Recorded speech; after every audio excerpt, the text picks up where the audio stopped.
Oh yeah, oh yeah. And do you smell that? Do you smell that too? Ah, it's another episode of Paranormasight, the Mermaid's Curse. I'm so excited. Okay.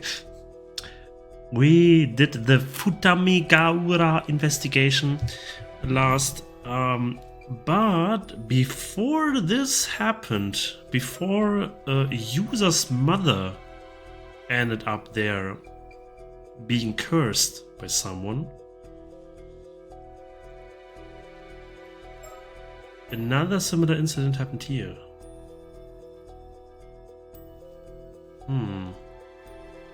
This will be quite difficult to puzzle everything together. This was August 7. This is August 6, I guess. This is August 7 as well. So on the same day when he went diving and saw his Tomo Kazuki or something, his diver lookalike corpse. This happened as well.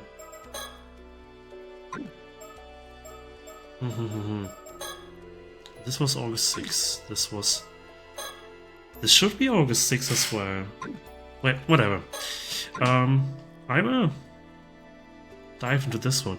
It's so interesting as well. Like, technically, the main story should make you go there, and now we've taken this huge retour all over there.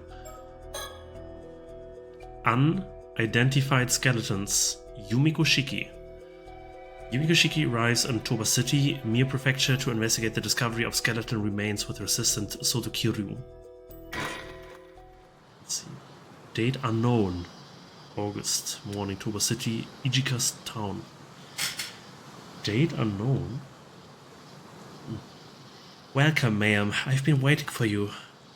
The site where the bones were found is a little ways offshore from this beach. We went ahead and started the investigation, I see. Thanks for that.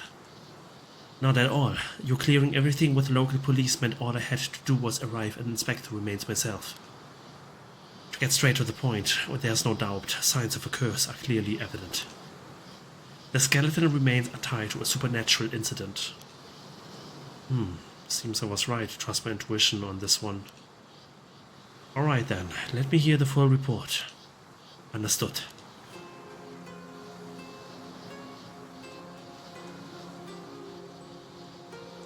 And I like this character. I think he still looks a bit shady to me, but he's very, I don't know, distinctive. He's very recognizable. This is what makes a good character. I had already planned to come here to Toba in Mie Prefecture together with Isoda on another case, but the news of skeleton remains being found in the area caught my eye, so I sent him ahead to investigate. As expected, it turned out to be the result of a curse. What? Might be troublesome, one of that. This is the town of Ichika in Toba City. The area is a historic place known for its armor divers. Oh, I know it well. It's also famous as the filming location of one of Japan's most well-known monster films. I wouldn't know about that myself, ma'am, but you seem unusually well versed in that area. Those old tokusatsu films are the best. You should watch some for yourself, Solo. As you wish, I will look into it. Toba City.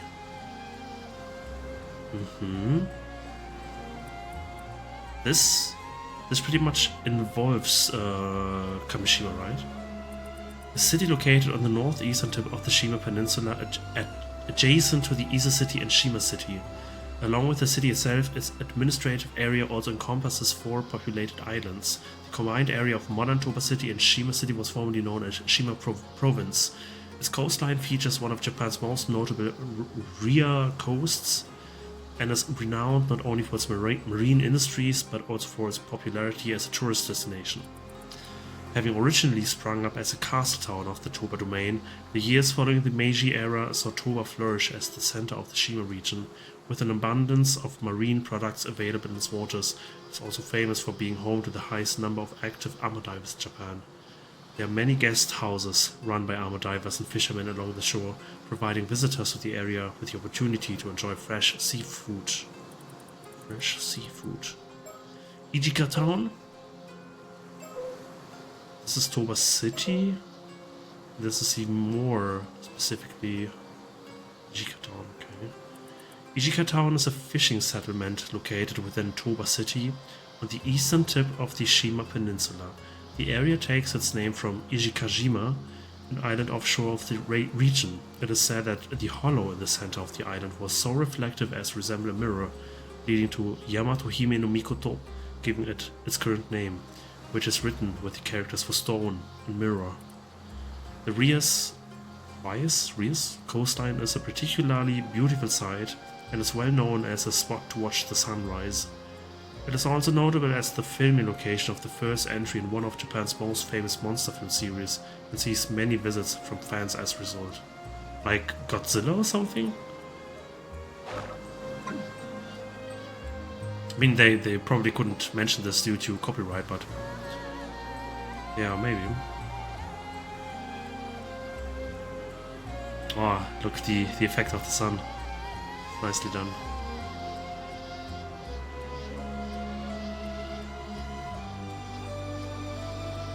Yeah, the location seems to be even better than the last game. Like, you have so much to view here.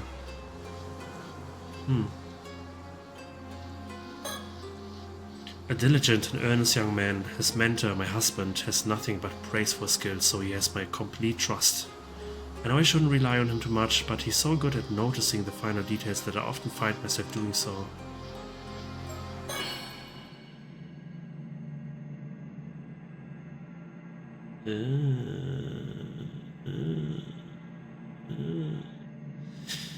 Why does she even have this ability? Wasn't it being said that she has no similar abilities like the other members of the paranormal bureau? English hard.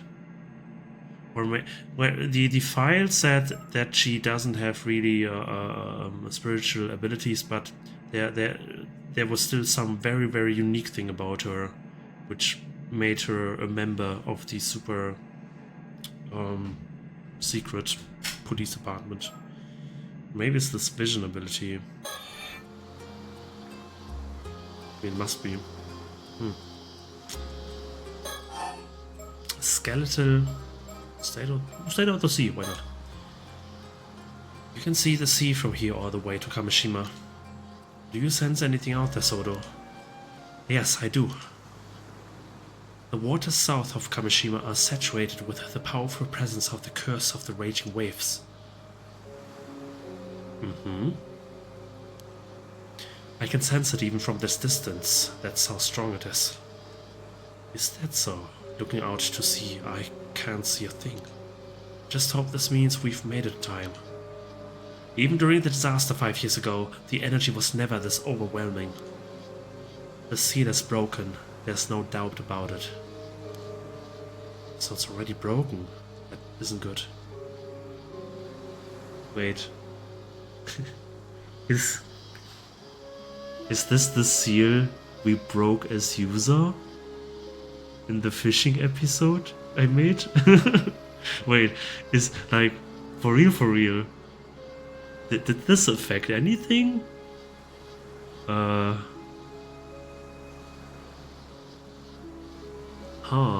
Okay. The sea still seems calm though. Does the storm not break out immediately? Yes, something seems to be holding it back for now. Oh, so there's a silver lining at least. It seems stable for the moment. We probably have 2 or 3 days of safety. And we've got a bit of a breathing room. Perhaps there's still something we can do. Curse of Raging Waves. Beautiful painting. A curse that causes an outbreak of turbulent waves and violent storms in the seas around Kamishima. It is said that the curse was born from the resentment of the former residents of Taishima, an island once located to the south of Kamishima, after someone brought about its destruction. Some believe that several of the disasters that have struck Kamishima in the past were actually caused by this curse in some manner, including the Kamishima South Sea disaster that occurred 5 years ago. The person accused of bringing the curse to Kamishima was called the Raging Waves Curse Bearer and was shunned by the island's inhabitants. Curses. I hope we can do something about the curse of the Raging Waves while it's still being held back. Yes, but despite all efforts, we still haven't found a way to lift the curse. We might have quite a struggle ahead of us. It's really the heart of the problem, isn't it? And we have no idea where your ancestors' keepsake is either. I apologize on behalf of my family. Is it another talisman or something?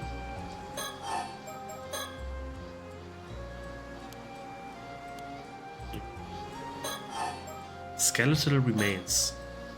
To begin, shall we review the details of the case? Is that really necessary? Summarizing may help us notice something we missed. Not a day goes past that I don't admire your diligence, Sodo. My thanks, I'll strive to be brief. A few days ago, a fisherman off the coast here hauled up a long rod-like object. It resembled a human bone, so he notified the police. That was about 10 days ago. So he fished it up completely by chance. Following that, the police conducted an underwater investigation of the surrounding area. They discovered multiple skeletal remains in a fissure beneath the rocks. All the remains were already severely deteriorated, with each being several years to several decades old. As a result, forensics struggled to identify the victims. There was just too little to go on. Only fragments of the skulls remained, so facial reconstruction was apparently not possible. Hardly surprising in such a state. Still, with your ability, we hardly need facial reconstruction, do we? Indeed, I'll report my discoveries shortly. Are these the people who died in the incident 5 years ago?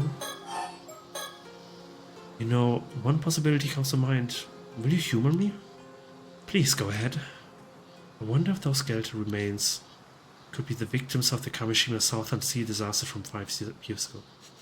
Whenever I'm talking about something, it's literally coming in the game like 5 seconds later. What the? Oh, okay. Or maybe the game anticipates that you as a player thinks like that. Like I'm the most average player, maybe. I don't know. Regrettably, that is not the case. Darn it. Please don't sound so defeated. Forensics confirmed 5 bodies in total. They said that each had decomposed over a different length of time. Oh, meaning they didn't all die at the same time? Correct. The most recent appears to date back 6 years. The others go back some 10 years before that, and another 10 and another 10 and so on. So roughly 1 body every 10 years. Indeed, I imagine that any older remains may have simply decayed entirely. Which means someone's been using that fissure as a place to dump corpses for decades? It's surrounded by rock, and with minimal currents in the area it's unlikely they drifted there naturally. Had that bone not been fished up by chance, we would never have known. In other words, it was an ideal site for quietly disposing of bodies. So this was no accident, someone did this. I imagine quite some resentment must have piled up over the years. Indeed, but I've already cleansed the lingering resentment in the area. Leaving such resentment to fester could lead to a curse manifesting after all. Efficient as always. My thanks.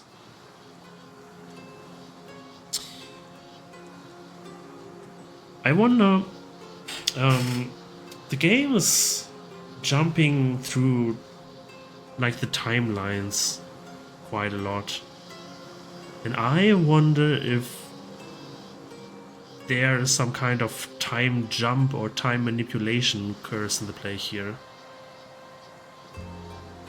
We saw, like in the title, a portal to somewhere.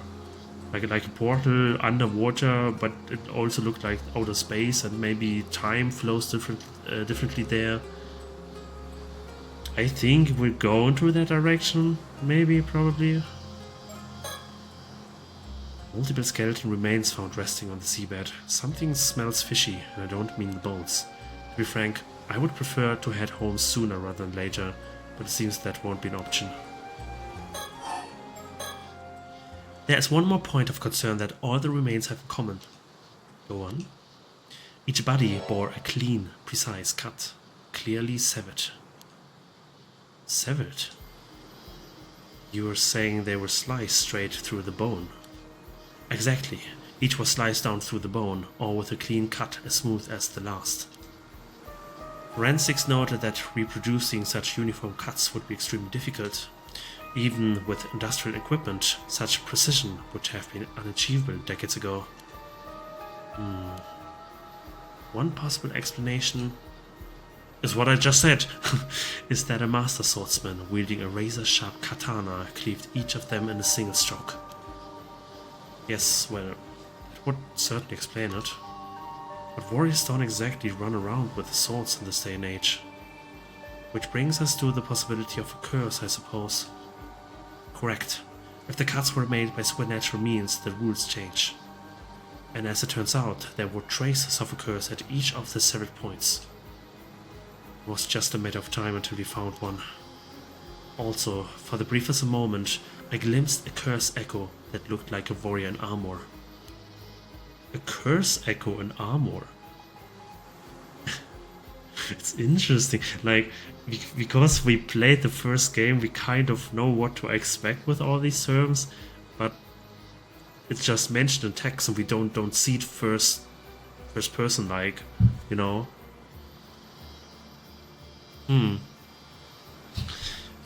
But I like that this is still a component of like the Paranormasight universe, and not only unique to the first game. First icon armor. Yes, judging from the crest on its armor and given our location. Samurai. It appears to be a curse tied to the Heike. Heike. Right, the Heike. You are familiar with the Heike, I assume? Oh, well. The Heike? I'm not too sure. The Heike were a branch of the Tyra clan, a warrior family who rose to power at the end of the Heian period. From their base in Ise province, they expanded their influence, reaching great heights under Tyra no Kiyomori. But in their pride, they were defeated by the Genji in what is now known as the Genpei War. Ah, yes, of course I knew that. The tale of the Heike preserved just how prosperous they were before they fell. Many who lived through the downfall carried deep regrets. The resentment is especially persistent. Many traces remain even today, and they can be quite meddlesome. Indeed, you hear about it all over the place. I guess even by expert standards, it's quite a problem. The Heike, abbreviated genealogy of the Heike, Taira no Masamori, Tadamori, Kiyomori, Eemori, Tsunemori, Norimori, Yorimori, Tadanori, Shigemori, Motomori, Munemori, Tomomori, Noriko, Korimori. What? Okay. The Heike were part of the Ise Taira clan, which was itself an Ise-based branch of the Taira clan, a prominent samurai family of the Heian period. Although the entire Ise Taira clan was greatly influential, Heike refers to the particularly prosperous lineage of Taira no Masamori, Taira no Tadamori, and Taira no Kiyomori. Known as one of the most prominent samurai families of the Heian period alongside the Minamoto clan, the Taira clan was originally based in the Kanto region. However, following Taira no Masakado's uprising against the central government in the year 935 and the suppression at the hands of Taira no Sadamori, the latter's son, Korehira, moved to Ise province, where he came to wield significant political power. This was the start of what would become known as the Ise Taira clan. Four generations on from Korehira, Taira no Masamori consolidated the family's influence in Ise. His successor, Tadamori, was granted permission to enter the imperial court in 1132, eventually attaining a rank equal to that of nobility. The distinguished military exploits of Tadamori's son, Taira no Kiyomori, further led to Kiyomori's promotion to Daiju Daijin, Chancellor of the realm, the highest possible governmental rank in 1167. In 1180, Kiyomori's daughter Noriko married into the imperial family and her son ascended the throne as emperor, enabling the Heike to consolidate their monopoly on political authority. Thus, the Taira clan came to dominate the political landscape of the time. Such was their wealth and power that one member of the clan is said to have remarked that all those who did not belong to the Taira clan were to be considered people of no position. However, this golden age of the Taira clan did not last long. The arrogant rule and dictatorial grasp on power led to many turning against the Taira clan, and the stirrings of rebellion soon came to a head, with several prominent figures joining forces in a bid to overthrow them. In the midst of the resulting years of warfare, Kiyomori died of illness in March 1181. Despite losing one of their key members, the Taira clan continued to struggle against their opponents, but to no avail. In 1185, they were finally defeated in the Battle of Dan no Ura, and many of its members, including Kiyomori's grandson, Emperor Antoku, who was still a child at the time, were lost beneath the waves of Dan no Ura, burdened with unfulfilled ambitions. It is said that the Kusanagi no Tsurugi sword, one of the three imperial regalia of Japan, regarded since ancient times as a symbol of imperial authority, was also lost to the sea that day. Yoshitora Utagawa. In the Western Sea, the diving woman encountered the Heike clan in the depths of the water.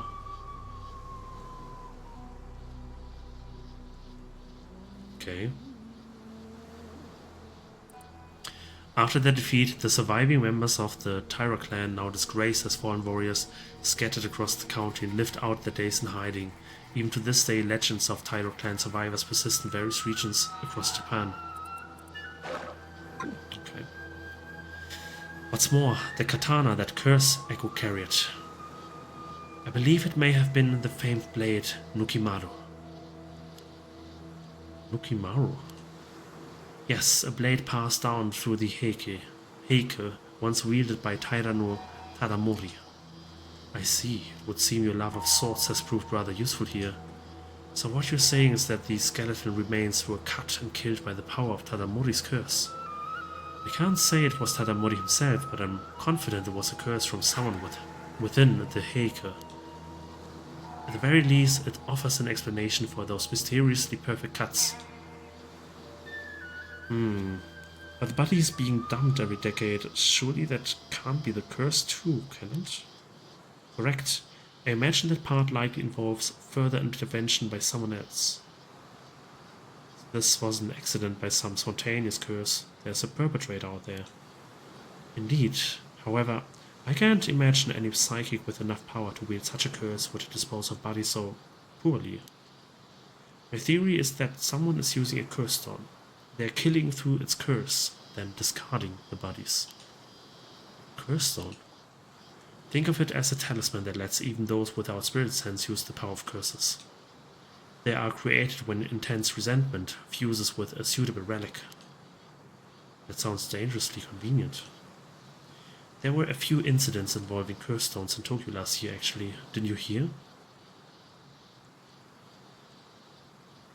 Wait, last year? Is this game only playing one year in the future? Oh. Thought it was like 30 or 40 or 50 years in the future. Oh, now that you mention it, that someone rings a bell. Curse stones. A type of curse tool that allows even people without any spirit sense to wield curses. As long as the tool meets the above criteria, items of any shape or size may be referred to as curse stones. Many curse stones have conditions that must be fulfilled. To use them is often based on the spiritual power and characteristics of the curse itself. If a curse stone has lower spiritual power, it may only be possible to use it under specific circumstances, such as when under the influence of the Feast of Shadows, a spell that heightens the potency of certain types of spiritual energy. So in short, whoever's behind this, Possesses a stone imbued with the Heiki's curse. They use it to kill someone roughly every decade, dumping the body into the sea. Yes, that aligns with the evidence. Thank you for the summary.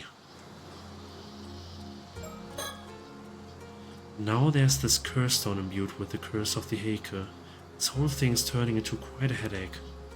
Even with so little to go on, Soto deduced all this. Pretty impressive. I will have to remember to give him kudos later. Now then, about those skeleton remains. Were you able to use your shotgun, Soto? Yes, I did. It only worked on the most recent body though, the one from 6 years ago. By viewing part of the remains, I was able to reconstruct a portrait sketch of how he looked when he was alive. Here's a copy. I've already provided one to the police as well. Impressive. That ability of yours remains quite the asset. Not always. There are times when the vision just doesn't come through. It's far from infallible. Besides, there are those who could simply speak directly with the victim's spirit and ask who did it. Even so, none of these methods would hold up as admissible evidence in court. But as a lead in our investigation, it's more than enough. Excellent work. Thank you. We had the police compare the sketch against missing people from 6 years ago, but no matches were found. Darn, would have made things much easier. Detective Ide is continuing the investigation. Ah, the detective with the local police. I've heard he's good, so let's hope he proves it. Toba seabed skeletons. A case in which multiple human skeletons were recovered from a deep fissure on the Toba seabed. The initial estimate indicated that at least 5 bodies had been disposed of there.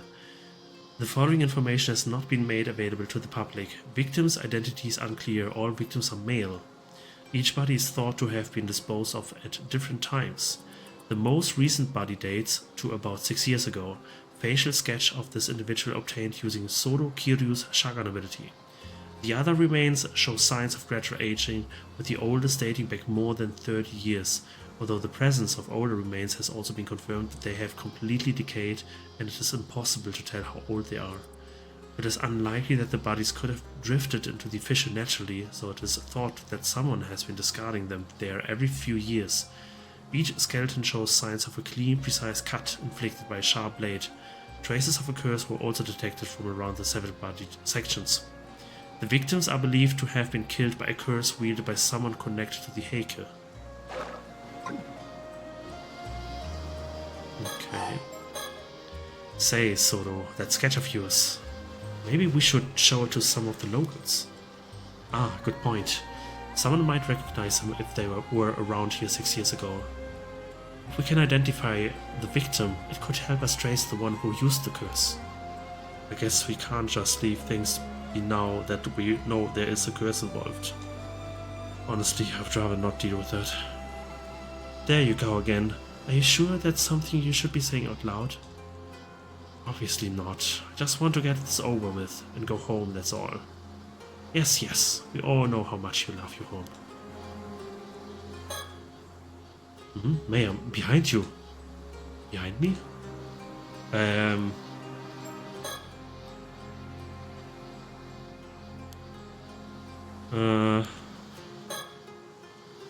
Ma'am, behind you. Behind me?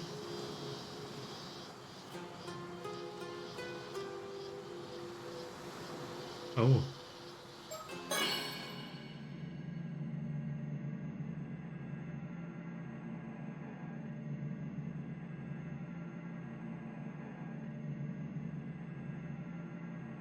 Is this normal? The putter, not the person. Not sure. Well, it probably is. Probably is. A woman.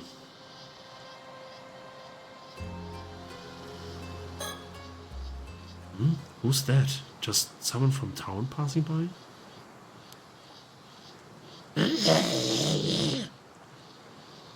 Isn't this user's mother? Ah, she bolted. Dun dun dun dun dun dun dun. Yeah, dun dun. Soda after her. On it. Hey, stop. Let me go, I didn't do nothing wrong. I've apprehended the suspect. Good work. Sorry for the rough handling. Mind helping us out a bit? Humph. What were you doing here? Why did you run? What? Don't get smart with me. You are the suspicious one sneaking around and poking into things. You think folks won't be wary with shady times like you wandering through town? I see. Sorry if we gave you a scare. We're with the police. Nothing shady here. You're with the police? Seriously? You heard about the skeletal remains found nearby, yes? That's what we're looking to. Tch, you don't look like police. Say, do you live around here? There's something I would like you to take a quick look at. Hmm? Do you recognize this face at all? We believe he may have been around here about 6 years ago. Huh? Nope, don't know him. I see. Then could you point us in the direction of someone who might know about people coming and going in town? No idea, ask whoever you want. Can I go now? We've got nothing to do with this. Don't know a thing. Alright, sorry for holding you up. Okay, not suspicious at all. Okay. What a peculiar woman. Most like her mind was somewhere else entirely. Well, either way, we should talk to more people in town. Agreed. Also, could you ask around and find out who that woman is? Of course. Several hours later.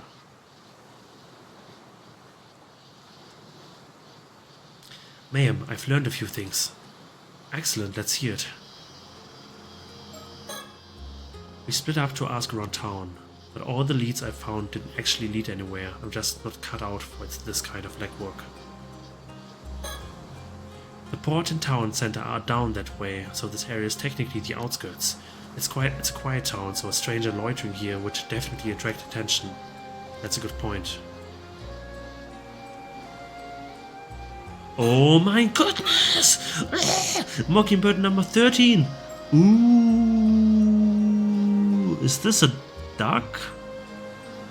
Or what kind of bird is this? Interesting. Looks like a diver. I don't know, this reminds me of a diver. Or the Olympics, I don't know. Number 13. It's Maverick Manny. We found Maverick Manny. Let's go, man.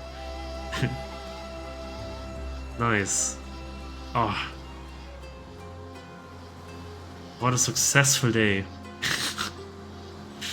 Okay.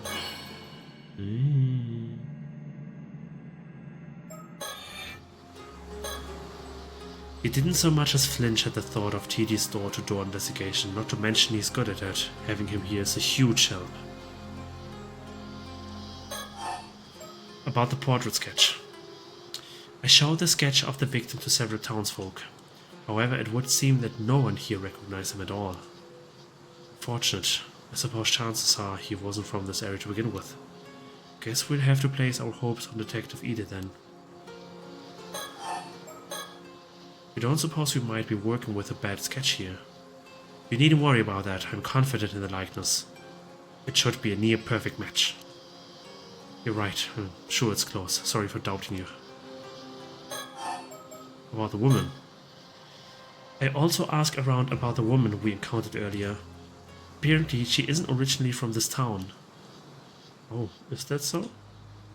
Indeed. Apparently she wandered into town about 5 years ago. Even more suspicious. I wonder who that could be. She's been living alone in a cheap rental apartment on the outskirts of town ever since. When she first arrived, she had nothing but an old wooden box, which she was clutching as if it were very dear to her. Nothing but an old wooden box? Supposedly she used to work as an armor diver. Around when she first moved here, she'd occasionally go diving for fish. These days, she keeps to herself and no one ever sees her diving anymore. No one really knows how she supports herself. Many of the islanders find her unsettling. Perhaps she fled from something and moved her life here. That was suggested, yes, but she's never spoken about her past, so no one knows for sure. Although, according to her landlord, she's never been late on rent. And she's never caused any problems either.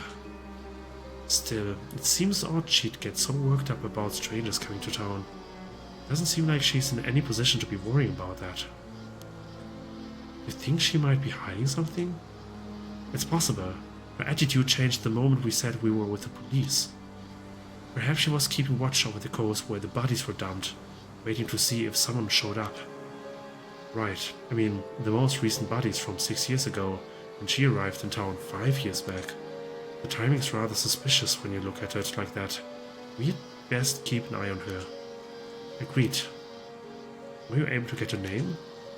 Apparently her last name is Somikawa, but didn't manage to get her first name. Somikawa.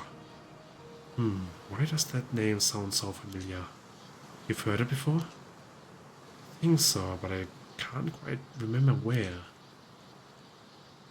But I'm a woman who cast off her past long ago. I guess I shouldn't let it bother me. Not this again. Let's leave any time-consuming background checks to Detective Ide. Very well, I'll inform him. Somikawa. Female unknown, unknown. A woman living in Toba, although she occasionally does work as an armor diver, it is unclear who she is and where she came from. She apparently showed up in Toba about 5 years ago with nothing but a grubby wooden box to her name and has been living there ever since.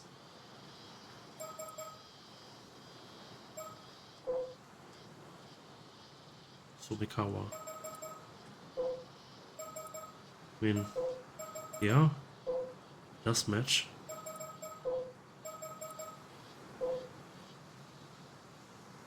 Does match, I assume. And one day later, we found her corpse? Well, we actually don't know if this was just one day prior, but... Well, actually they told us, but I forgot. Okay. So this means that woman might have been marking us since we got here. It's possible. I apologize for not noticing sooner. Even a moment's lapse can expose one to a curse. I was careless, but I won't let it happen again. You can be cursed that easily? It's terrifying. What a world we live in. That concludes all the information I gathered from my inquiries. That helps a lot, thanks. Shall I summarize our next steps? Yes, I suppose we need to do something about all this. Let's see. About the unidentified skeletons. About the curse of the raging waves. Okay. Regarding the unidentified skeletons. Until we can identify the victim from the sketch, we have no other leads to move forward. I believe this is best left in Detective Ida's hands. Yes, agreed. And I think the same goes for that Somikawa woman from earlier. We'll have Detective Ide look into her. It's nice to have someone we can rely on. Agreed on that end too. In other words, we can safely leave the skeleton case to him for now. Yes, though we should remain vigilant regarding the curse stones. About the curse of the raging waves. Regarding our main objective, or the so-called curse of the raging waves, without knowing how to lift it, there's not much we can do right now. I don't suppose there's a chance you would be able to break the curse using brute force. You're quite good at that. It's certainly an option if worse comes to worse, but I can't say I have high hopes that it would work. I guess it would be more realistic to try to find some clues about the whereabouts of your ancestors' keepsake instead. Indeed, it is said that item may hold the key to lifting the curse of the raging waves. But even the location of the map pointing to that keepsake has unfortunately been lost to time. Although the map was said to be hidden inside a model of a mermaid mummy. One rumor says it was sold overseas during the Edo period. Doesn't sound promising. If we can't find it, I guess we're back to trying to break the curse with brute force. But to even consider that route, we need much more intel from the island. Which is why we need to head to Kamishima. And at the very least, advise the locals to evacuate. Yes, hopefully someone of influence there will believe us about the curse of the raging waves. Something wrong. No, just that one of the islanders I spoke with seems to be calling me over. Something may have happened. I will find out. Please do. I like that you can hear his sandals, his clappers, basically, or whatever you call this. Ma'am, what was it? The person who called me over shared a new piece of information. They were told to keep it secret, but opened up since we were with the police. Go on. Earlier this morning, down by the shore, they apparently found something that resembled the corpse of a mermaid. A mermaid? Really? That same person reported it to a local authority. Was immediately ordered to tell no one, not even the police. You're kidding me. That local authority then contacted an unknown individual. Soon after, someone came in secretly to retrieve the mermaid's corpse. That couldn't be more suspicious, could it? Exactly. They were uneasy about the whole thing, which is why they confided in me. What shall we do? Did they describe what the mermaid looked like? Yes, they said from the head to the shoulders it was human, but below that entirely fish. It was not the classic mermaid from fairy tales, it would seem. Only the lead? Only the head was human. They also said it was completely dried out, almost mummified. The face was unrecognizable. But they thought it resembled a local armor diver named Tamiko Suma. What? Tamiko Suma. Is that someone we know? Probably not, right?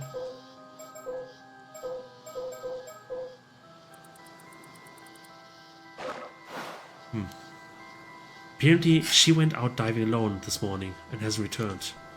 That's likely what worried the witness the most. That is troubling. Damn it, just what we needed. More things to deal with. First things first, let's deal with this mermaid story. Come on.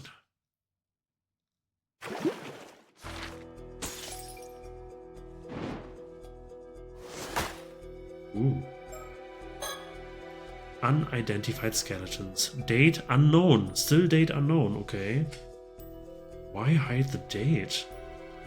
August 198X. Morning, Yumiko and Soto come across a suspicious woman nearby named Somikawa while investigating the skeleton remains.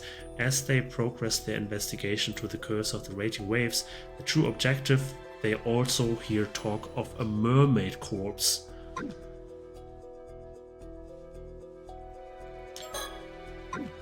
Why date unknown? This is so weird. Okay, so we did this. This was the start of the game. Should progress to this, but instead we also unlocked this one. Went back to this one. Went back to this one. Went back to this one.